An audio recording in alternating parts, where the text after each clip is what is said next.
왕이 된다는 건 뭘까요? 선택받은 자의 자리, 아니면 타고난 혈통의 굴레? 조선 500년, 이 나라를 통치한 왕들은 교과서 속에서 늘 거대하고 완벽한 존재로 그려졌습니다. 그런데 실록을 들여다보면 전혀 다른 이야기가 펼쳐지거든요. 새어머니 앞에서 무릎을 꿇던 건국자, 아내와 말다툼 끝에 처남들을 죽음으로 몰아넣은 냉혹한 군주, 그리고 소나무에게 정의품 벼슬을 내린 기분파 왕까지. 이건 드라마가 아닙니다. 실제 기록에 남아있는 조선 왕들의 민낯이에요.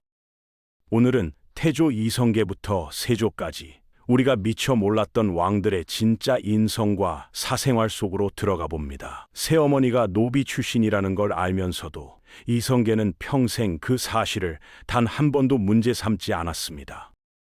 조선을 세운 태조 이성계, 그는 친어머니를 일집 여의였어요. 그 빈자리를 채운 건 집안의 노비 출신이었던 정빈 김씨였습니다. 신분제가 숨쉬듯 작동하던 시대에 노비 출신 여성이 장군의 새어머니가 된 것 자체가 이미 파격이었죠.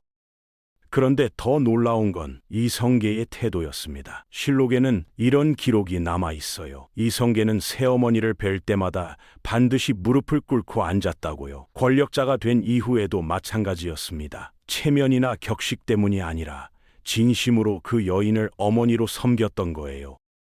새어머니 김씨도 이성계를 친자식처럼 아꼈습니다. 아들의 활솜씨가 너무 뛰어나자 오히려 걱정이 됐던 거죠. 실력이 드러나면 가문 안에서 견제와 암투가 생긴다며 일부러 숨기라고 조언했을 정도였으니까요. 그 말 한마디에는 아들의 앞날을 걱정하는 어머니의 마음이 고스란히 담겨 있었습니다. 이성계는 그 마음을 알았고 평생 잊지 않았어요. 훗날 조선을 세운 뒤에도 그는 자신의 뿌리를 부끄러워하지 않았습니다. 노비 출신 새어머니를 당당히 가족으로 품었던 이성계, 그 따뜻한 내면이 바로 조선 건국자의 또 다른 얼굴이었습니다.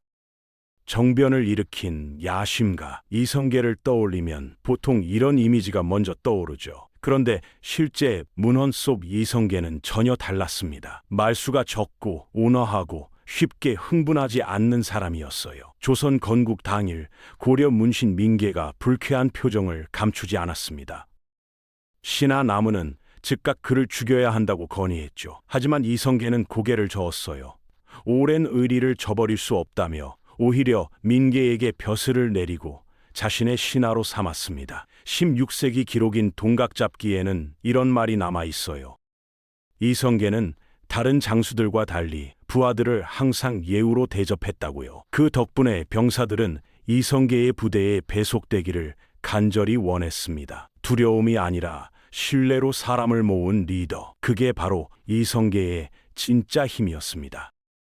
이방원이라고 하면 왕자의 난, 피의 숙청, 냉혹한 정치가가 먼저 떠오르죠. 그런데 그 이면에는 전혀 다른 얼굴이 있었습니다. 이방원은 고려 시절 문과에 당당히 급제한 엘리트였어요. 무인 출신으로 학문에 콤플렉스가 있던 아버지 이성계는 아들의 급제 소식을 듣자마자 동네방네 자랑하며 잔치를 열었습니다.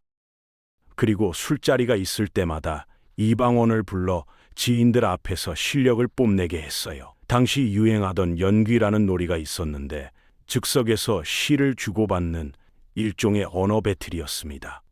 현대로 치면 프리스타일 랩 배틀이랑 비슷한 거죠. 이방원은 이 연귀에 특출난 재능을 보였어요. 냉혹한 권력자의 손끝에서 시가 흘러나왔다는 사실, 왠지 묘하게 어울리면서도 낯설지 않나요? 태종 이방원이 왕위에 오를 수 있었던 건 아내 원경 왕후 민씨와 그녀의 형제들 덕분이었습니다. 그들의 헌신이 없었다면 왕자의 난은 실패했을지도 몰라요. 그런데 왕이 된 태종은 끊임없이 후궁을 들였습니다. 배신감을 느낀 왕비는 참지 않았어요. 남편과 거친 말다툼을 벌이며 정면으로 맞섰죠. 태종은 아내의 길을 꺾기 위해 중전의 시녀와 환관 20여 명을 궁 밖으로 내쫓는 강수를 뒀습니다. 그래도 갈등이 가라앉지 않자 이번엔 아내의 권력 기반인 처남들에게 반역 혐의를 씌워 유배를 보낸 뒤 자결을 명했어요. 함께 고생한 조광지처조차 권력의 걸림돌이 되는 순간 가차없이 쳐내는 태종. 그의 냉혹함은 적에게만 향한 게 아니었습니다. 가장 가까운 사람에게도 예외는 없었어요. 태종 이방원에게 새어머니 신덕 왕후 강 씨는 단순한 가족이 아니었습니다. 세자 책봉 문제로 틀어진 관계는 끝내 원한원으로 굳어졌어요. 강 씨가 세상을 떠나자 권력을 잡은 이방원은 복수를 시작했습니다. 먼저 그녀의 묘를 도성 밖으로 강제 이장했어요. 그런데 태종은 거기서 멈추지 않았습니다. 묘에 쓰였던 석재들을 모두 파내어 청계천 광교 돈다리를 만드는 데 썼어요. 사람들이 매일 밟고 지나다니는 돌다리로요. 죽은 새어머니를 영원히 밟히게 만들겠다는 의도가 담긴 행동이었습니다. 단순한 분풀이가 아니라 철저하게 계산된 모욕이었어요. 자신의 안위를 위협했던 존재는 죽어서도 용서하지 않는 태종. 그 집요함과 잔인한 뒤끝이 고스란히 돌다리 위에 새겨진 셈입니다. 세종대왕은 어릴 때부터 지독한 모범생이었습니다. 공부에만 매진하고 예의를 중시하고 원칙에서 벗어나는 법이 없었어요. 반면 당시 세자였던 형 양녕대군은 달랐습니다. 여성 편력이 심해 도성 안의 성추문을 끊임없이 일으키는 트러블 메이커였죠. 어느 날 양녕대군이 매형의 첩에게 수작을 걸었습니다. 이를 지켜본 충녕대군은 형 앞에 당당히 나섰어요. 친척끼리 이럴 수 있느냐며 위험 있게 꾸짖었습니다. 또 할머니 기일에 제사는 뒷전이고 내기 바둑을 두는 형을 찾아가 논리적인 잔소리를 퍼붓기도 했어요. 말싸움에서 동생을 도저히 이길 수 없었던 양녕대군은 결국 소리를 질렀습니다. 너는 가서 잠이나 자라고요. 훗날 성군이 된 세종의 원칙주의는 이미 어린 시절부터 시작되고 있었습니다. 백성에게 한없이 너그러웠던 세종. 그런데 정작 자신의 가족에게는 전혀 달랐습니다.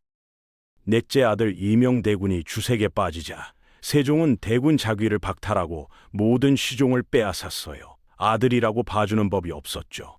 며느리들에게는 더욱 엄격했습니다.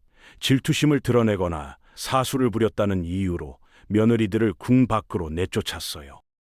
심지어 12살 어린 며느리가 오줌을 가리지 못하고 말투가 어눌하다는 이유로도 폐출을 결정했습니다. 누군가에겐 그냥 넘어갈 수 있는 사소한 일이었을 텐데 세종에게는 법도에 어긋나는 분명한 이유가 됐어요. 집안의 해프닝도 원칙 앞에서는 예외가 없었습니다. 백성을 위한 따뜻한 군주와 가족에게 냉철한 원칙주의자, 이 두 얼굴이 모두 세종이었습니다.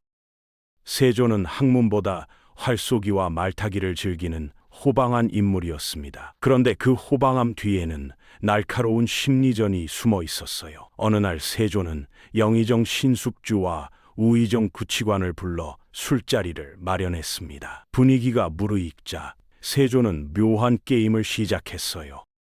신정승이라고 부르면 신숙주가 대답해야 하고 구정승이라고 부르면 구치관이 대답해야 하는데 세조는 일부러 헷갈리게 불러가며 틀리는 사람에게 억지로 벌주를 먹였습니다. 단순한 말장난처럼 보이지만 실상은 달랐어요. 최고위 관료들을 자신의 손바닥 위에 올려놓고 마음대로 흔드는 권력 과시였죠. 웃음 속에 칼날이 숨어 있는 자리, 그게 세조와 함께하는 술자리였습니다. 신하들은 웃어야 할지 울어야 할지 몰랐을 거예요. 세조의 성격을 가장 잘 보여주는 장면이 하나 있습니다. 충북 보은에서 행차하던 중 길가의 소나무 가지가 마치 스스로 들어 올려지듯 가마가 무사히 지나갔어요. 세조는 그 자리에서 즉각 결정을 내렸습니다. 저 소나무에게 정의품 벼슬을 내리겠다고요. 지금도 보은에 가면 그 소나무, 정의품송을 만날 수 있습니다. 기분이 좋으면 나무에게도 벼슬을 내리는 사람, 반대로 기분을 거스르면 어떻게 됐을지는 굳이 말하지 않아도 알 수 있죠. 세조의 리더십은 포용보다는 공포와 권위, 그리고 철저한 상벌 시스템 위에 서 있었습니다. 마음에 들면 파격적인 보상, 거슬리면 가차없는 응징. 그 예측 불가능함이 오히려 신하들을 더욱 긴장하게 만들었을 겁니다. 태조의 포용력, 태종의 냉혹함, 세종의 원칙주의, 세조의 권위의식, 이 네 가지는 단순한 개인의 성격이 아니었습니다. 조선이라는 나라의 뼈대를 만든 힘이었어요. 왕의 사적인 성품이 정책의 방향을 결정하고 때로는 사람의 목숨을 좌우했습니다. 실록은 그 모든 걸 기록했어요. 왕을 신격화하지 않고 인간으로서의 결점과 감정까지 가감 없이 남겼죠. 그 기록 덕분에 우리는 500년 전 왕들의 진짜 얼굴을 들여다볼 수 있습니다. 역사는 결국 사람의 이야기예요. 권력을 쥔 사람이 어떤 성품을 가졌느냐에 따라 시대가 달라졌고 백성의 삶이 달라졌습니다. 오늘 우리가 들여다본 건 단순한 옛 이야기가 아닙니다. 권력과 인간의 본성이 만났을 때 무슨 일이 벌어지는지에 대한 이야기였습니다. 조선의 왕들은 교과서 속 위인이 아니었습니다. 효심 깊은 아들이었다가 아내를 배신한 남편이었다가 죽은 새어머니에게까지 복수를 꿈꾸는 인간이었어요. 실록은 그 모든 걸 숨기지 않았습니다. 500년 전 기록이 오늘도 생생하게 읽히는 이유가 바로 그거죠. 권력을 쥔 사람의 성품이 한 나라의 운명을 어떻게 바꾸는지 역사는 이미 답을 알고 있습니다. 그 답을 찾는 여정, 다음 편에서도 계속됩니다.